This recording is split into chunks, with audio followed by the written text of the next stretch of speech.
Jadi, Mas nanya soal pengalaman saya jaga di lubang buaya itu ya. Aduh, saya itu kerja di sana dari tahun 88 kalau nggak salah. Ya, bener. 88 sampai 96. Lama itu, Mas. Badan masih seger-segernya waktu itu, pikirannya ya namanya cari duit, di mana aja dijabanin. Logat Tegal saya ini kan medok, jadi suka diledekin sama teman-teman. Din, ngomongnya biasa aja ngapa gitu. Tapi ya gimana, udah dari sononya. Awalnya itu Mas, saya nggak percaya sama sekali. Paling ngomongan orang gitu kan. Tempat angker lah, apalah. Siang hari itu tempat kan gagah ya. Rapi, bersih, bersejarah. Tapi begitu maghrib dateng, begitu gerbang ditutup, udah. Itu beda negara Mas, beda alam. Udah bukan tempat yang kita kenal lagi. Yang paling sering, yang paling bikin saya akhirnya ya udahlah nyerah. Itu suara baris-baris. Tiap malam Mas. Jamnya itu loh nggak pernah telat. Jam 12 malam, kadang jam 1. Mulai itu dari arah monumen yang tinggi itu tuh. Krek, krek, krek. Suara sepatu Lars, tahu kan? Kayak tentara lagi latihan. Awalnya saya pikir, paling anak-anak iseng atau ada latihan beneran. Saya senterin itu pakai senter saya yang cahayanya masih kuning itu loh, yang gede. Gak ada siapa-siapa, kosong, melompong.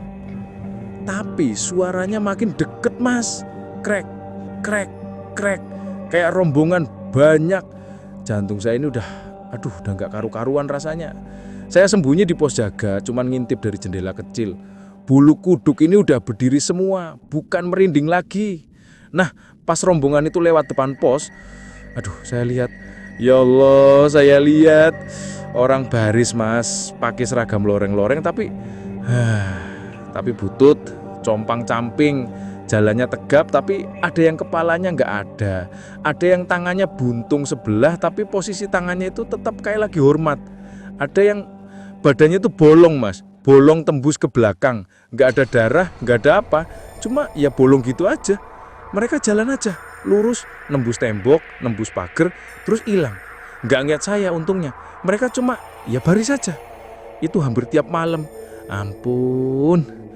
Belum lagi yang di dekat sumur tua itu, sumur maut. Nah, itu beda lagi. Di situ hawanya dinginnya lain, bukan dingin biasa, dingin bikin ngilu. Sering banget itu, kecium bau melati, wangi, tapi bikin pusing. Tahu-tahu di atas pohon bambu deket situ ada yang ketawa, cewek. Hihihi, kenceng banget, tajam suaranya. Pas disenterin, ya hilang. Cuma kadang kelihatan sekilas, putih-putih, rambutnya panjang sampai nyeret tanah. Kuntilanak kata orang. Pernah juga saya lagi keliling di dekat rumah-rumah peninggalan itu kan gelap tuh. Dari dalam salah satu rumah kedengeran suara orang nyeret-nyeret kursi. Srek, srek. Saya pikir maling kan. Saya deketin pelan-pelan. Saya intip dari jendela. Nggak taunya di dalam itu, di pojokan yang paling gelap, ada hitam gede, tinggi banget sampai hampir nyundul atap. Matanya merah nyala. Nggak ngapa-ngapain, cuman diem aja di pojokan sambil ngeliatin saya. Baunya kayak singkong kebakar, gosong. Genderuwo itu mah udah pasti.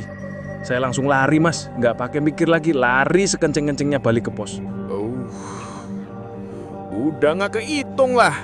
Pocong loncat-loncat di lapangan luas itu udah kayak ya udah biarin aja gitu. Saking seringnya. Asal dia nggak deket-deket pos, ya udah. Kita sama-sama cari makan, pikir saya.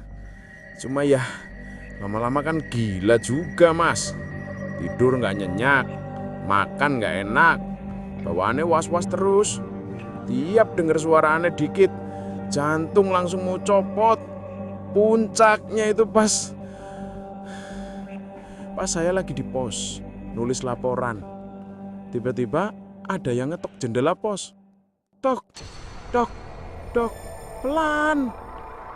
Saya pikir teman saya yang ganti shift datang kecepatan. Pas saya nengok, di jendela itu ada muka. Pucat banget, gak ada warnanya. Matanya ireng semua, bolong, gak ada putih-putihnya. Dia cuma nempel di kaca, ngeliatin saya, diem aja. Saya teriak, Allahu Akbar, sekeras-kerasnya. Saya merem, gak berani lihat lagi. Pas saya buka mata, udah gak ada. Besoknya saya langsung ngajuin berhenti. Udah, cukup, gak sanggup saya. Biarin dah dibilang penakut apa gimana. Daripada saya gila di sana. Duit bisa dicari, Mas. Nyawa sama kewarasan nggak ada gantinya.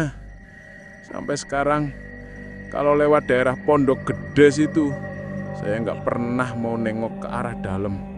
Trauma. Masih kebayang terus suara baris-baris itu. Udah, itu aja. Jangan ditanya lagi ya. Saya jadi merinding lagi ini.